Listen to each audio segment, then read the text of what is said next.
c'est Benoît des Experts FLE. Aujourd'hui, je vous emmène voir le Sketchnote. Je sais parler de l'automne. Voilà, on va regarder ça ensemble. À tout de suite.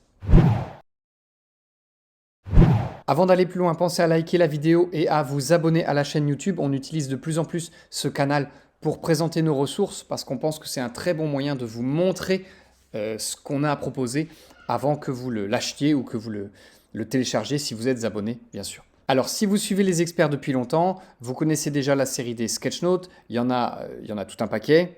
Je sais parler de sport, d'avenir, de l'été, de la météo, le printemps, l'école, etc., etc., etc. Il y en a plein. Celui sur la francophonie est gratuit pour tout le monde, même si vous n'êtes pas abonné.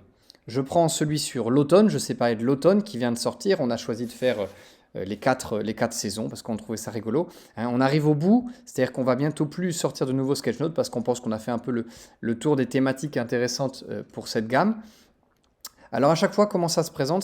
On a un ensemble d'illustrations et de textes, c'est-à-dire que les informations, le lexique, les structures ne sont pas organisées sous forme d'un texte ou d'une présentation quelle qu'elle soit, ils sont organisés vraiment sous forme de petites notes qui partent entre guillemets un peu dans tous les sens, c'est-à-dire que l'objectif c'est pas de donner des grosses listes de vocabulaire très complètes sur une chose, mais plutôt de donner plein d'éléments de vocabulaire qui sont utiles pour parler de l'automne.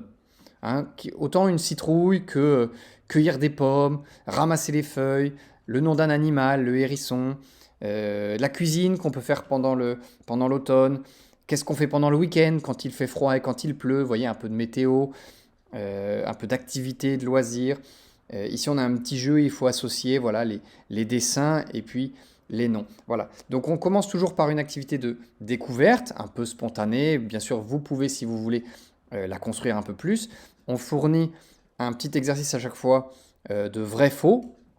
Hein, les tartes, les confitures, les crumbles sont sucrés, vrai ou faux. Voilà, bah, il faudra trouver la réponse dans le sketchnote.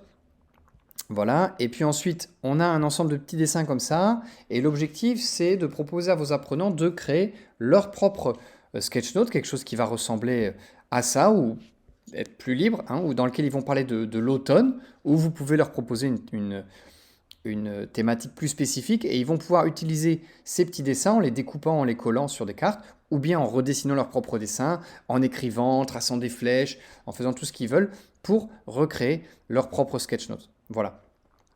Dans les sketchnotes sur les saisons, on a ajouté un petit tableau comme ça, avec la météo, les vêtements, les aliments, les activités, pour que les apprenants puissent éventuellement, s'ils le veulent, classer.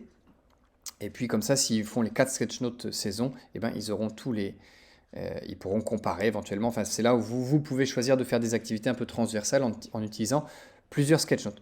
Voilà, c'est comme ça que ça marche. On a aussi un format PowerPoint qui est associé, qu'on va utiliser. Alors là, c'est à vous d'être créatif, c'est plus vous comme vous pouvez souhaiter l'utiliser.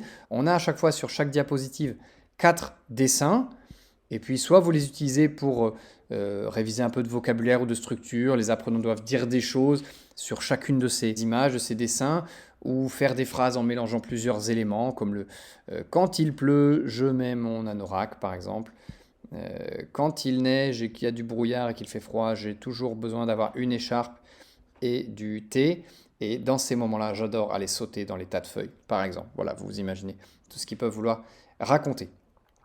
Voilà, donc c'est comme ça que ça marche. C'est un outil qui est un outil d'abord de découverte, puis de réemploi sous une forme très visuelle. Ça parle beaucoup en général aux jeunes, aux ados, les adultes. À vous de sentir votre groupe, ça dépend. Il y a des groupes qui rentrent très bien dedans, il y en a qui sont plus résistants.